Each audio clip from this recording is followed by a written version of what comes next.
யாராலும் அவிழ்க்க முடியாத பூரி ஜெகநாத் கோவிலோட மர்மங்கள் பற்றி பார்க்கலாம். ரொம்ப குழப்பமாக தான் இருக்கும். வாங்க வீடியோக்குள்ள போகலாம். சயின்டிஸ்டுகளாலேயே கண்டுபிடிக்க முடியாத அளவுக்கு ஒரு 10 வகையான மர்மங்களால் சூழ்ந்திருக்கும் கோவில் தான் இந்த பூரி ஜெகநாத் கோவில். இந்த கோவில் 12ஆம் நூற்றாண்டில் சோழ மன்னன் அனந்தவர்மன் சோதங்க தேவன் என்ற ஒரு தமிழ் மன்னரால் கட்டப்பட்டிருக்குது. தமிழ் மன்னர்கள் பல வித்தியாசமான கட்டிடக்கலை எல்லாம் பயன்படுத்தி பல இடங்களில் கோவில்களை கட்டியிருக்காங்க. ஆனால் இந்த கோவிலை ஏன் ஒடிஷாவில் கட்டியிருக்காங்கன்றது கொஞ்சம் யோசிக்க வேண்டிய விஷயமா தான் இருக்குது. இந்த கோவிலுக்கு வருஷத்துக்கு ஒரு முறை திருவிழா நடத்தப்படுது. ஒவ்வொரு வருஷமும் இந்த மூலவர் சிலையை புதுசாக தான் செஞ்சு வச்சுக்கிட்டு இருக்காங்க. உலகத்தில் வேறு எந்த கோவில்லையும் இல்லாதபடி இந்த பூரி ஜெகநாதர் கோவிலுடைய கருவறையில் நிறைய மரத்தாலான சிலைகள் தான் இருக்குது. உலகத்திலேயே இது மாதிரி ஒரு அமைப்பு வேறு எந்த கோவிலும் இல்லைன்னு தான் சொல்லணும்.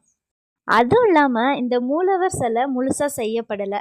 அதாவது கை பாதியாக கால் இல்லாமல் வடிவமைச்சிருக்காங்க. இதுக்கும் என்ன காரணம்னு இது வரைக்கும் யாருக்கும் தெரியல. இந்த கோவிலில் மூலவராக கிருஷ்ணர், யசோதை, பலராமன் என்ற 3 சிலையை வச்சிருக்காங்க. இந்த கோவிலுக்கு 12 வருஷத்துக்கு ஒரு முறை நவகலே பரா அப்படின்ற ஒரு மிக பிரம்மாண்டமான திருவிழா நடத்தப்படுது. பொதுவாக கோவில்னாலே கோவிலை சுற்றி புறா, கழுகு, காக்கா, பறவை இதெல்லாம் பறக்கிறத நம்ம பார்த்துருப்போம். ஆனால் இந்த கோவிலை சுற்றி ஒரு பறவையும் பறக்காது. அதே மாதிரி இந்த கோவிலோட கோபுரத்தில் எந்த ஒரு பறவையும் உட்காராதுன்னு சொல்கிறாங்க. அது மட்டும் இல்லை, இந்த கோவிலோட கோபுரத்தில் ஒரு கொடி இருக்குது. பொதுவாக கொடினாலே எந்த பக்கம் காற்று வீசுதோ அந்த பக்கம் தான் கொடி பறக்குங்க.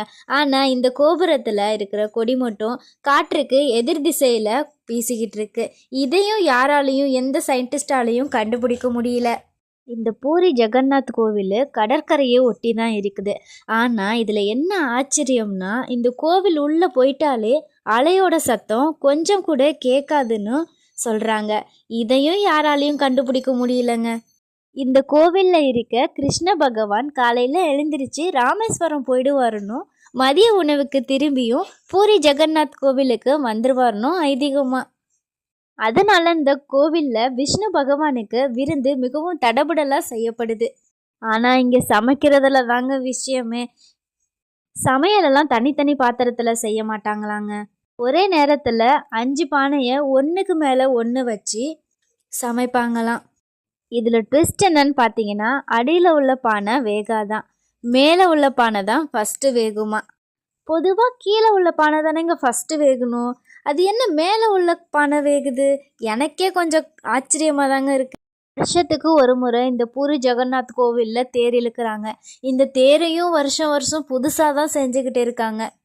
இதை ஒரு சம்பிரதாயமாக அவங்க கடைப்பிடிச்சிட்டு இருக்காங்க. இத்தனை மர்மங்களுக்கும் எப்போ தான் பதில் கிடைக்கும்னு யாருக்கும் தெரியலை. இதில் என்ன ஒரு பெரிய விஷயம்னு கேட்டிங்கன்னா, இந்த கோவிலை தமிழ் மன்னர் கட்டியிருக்காங்க. அதுதான் இதில் மிகப்பெரிய ஆச்சரியமே. வீடியோ பிடிச்சிருந்தா லைக் பண்ணுங்கள், கமெண்ட் பண்ணுங்கள், மறக்காமல் சப்ஸ்கிரைப் பண்ணிடுங்க.